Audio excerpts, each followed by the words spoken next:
పల్నాడులో కౌంటింగ్ పోలీసులు టెన్షన్ పెడుతోంది. ఎన్నికల తర్వాత జరిగిన హింసాత్మక ఘటనలతో పోలీస్ శాఖ అలర్ట్ అయింది. కౌంటింగ్ పూర్తయ్యే వరకు కూడా సెలవులు ఇచ్చేది లేదని తేల్చి చెప్పింది. పూర్తి అప్డేట్స్ అడిగి తెలుసుకుందాం. మా ప్రతినిధి కృష్ణ లైవ్ లో సిద్ధంగా ఉన్నారు. కృష్ణ,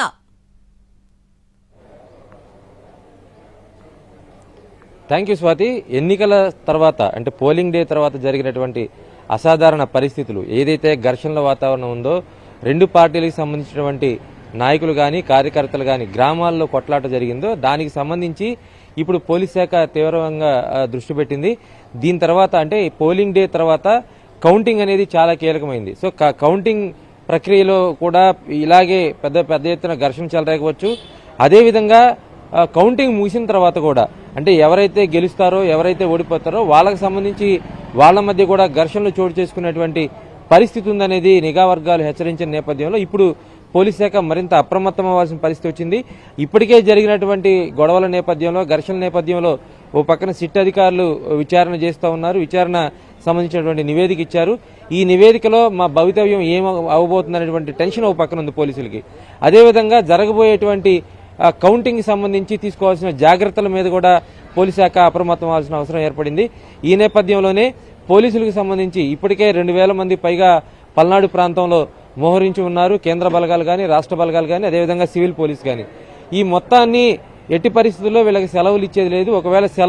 ఒకవేళ రెస్ట్ టైంలో ఉన్నా సరే వాళ్ళు కౌంటింగ్ కేంద్రాలకు కానీ లేదంటే ఎక్కడైతే వాళ్ళకి జాబ్ కేటాయించారో అక్కడ ఖచ్చితంగా ఉండాలి. ఆ విధుల్లో ఒకవేళ రెస్ట్ లో ఉన్నా సరే ఆ విధులకు దగ్గరగానే ఉండాలనేది ఖచ్చితంగా స్పష్టం చేసింది.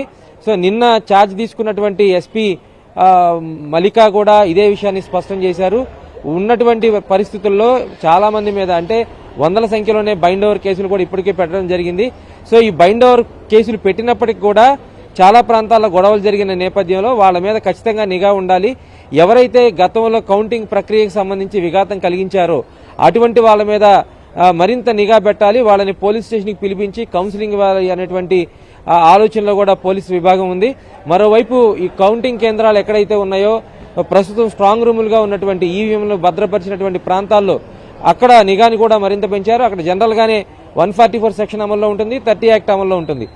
ఇది కాకుండా నో ఫ్లై జోన్ కూడా ఇప్పుడు ఖచ్చితంగా అమలు చేస్తా ఉన్నారు. అక్కడ ఎటువంటి డ్రోన్ కెమెరాలు ఎగరటానికి కానీ, అపరిచిత వ్యక్తులు, అనుమానాస్పద వ్యక్తులు అక్కడ రావడానికి కానీ వీల్లేదనేది జిల్లా యంత్రాంగం స్పష్టమైన ఆదేశాలు ఇచ్చిన నేపథ్యంలో పోలింగ్ ముగిసిన తర్వాత జరిగిన అల్లర్లు మళ్లీ తిరిగి కౌంటింగ్ తర్వాత రిపీట్ కాకూడదనేటువంటి స్పష్టమైన అవగాహనతో, స్పష్టమైన ఉద్దేశంతో ప్రయత్నం చేస్తున్నామనేది పోలీస్ శాఖ చెబుతోంది. మరోవైపు ఇప్పటికే నివేదికలు ఇచ్చినటువంటి సిట్ ఏదైతే ఉందో ఆ సిట్ కి సంబంధించినటువంటి నివేదిక ఎలా ఉండబోతుంది, పోలీస్ శాఖ మీద ఎలాంటి ప్రభావం ఉండబోతుంది అనేటువంటి టెన్షన్ లో కూడా పోలీస్ అధికారులు ఉన్నారు. ఎందుకంటే కొన్ని పార్టీలు ఇప్పటికే ఆరోపిస్తున్నాయి క్షేత్రస్థాయిలో ఉన్నటువంటి పోలీస్ సిబ్బంది పూర్తిగా చేతులు ఎత్తేశారు. దానివల్లే పెద్ద ఎత్తున విధ్వంసం జరగడం కానీ, వాహనాలు తగలబెట్టడం కానీ, నాయకుల మీద దాడులు కానీ ఇలాంటివన్నీ జరిగాయి. క్షేత్రస్థాయిలో ఉన్నటువంటి సిబ్బంది వ్యవహార శైలిపైన కూడా చర్యలు తీసుకోవాలి, సమగ్ర విచారణ చేయాలనేది కొన్ని పార్టీలు డిమాండ్ చేస్తున్న నేపథ్యంలో పోలీస్ శాఖ మరింత అప్రమత్తం అవ్వాల్సినటువంటి పరిస్థితి ఉంది. కౌంటింగ్ రోజు ఖచ్చితంగా ఇదే నిబంధనలు అంటే పెద్ద ఎత్తున భద్రతా బలగాలను ఉపయోగించే పరిస్థితి అయితే కనిపిస్తోంది. రైట్ కృష్ణ.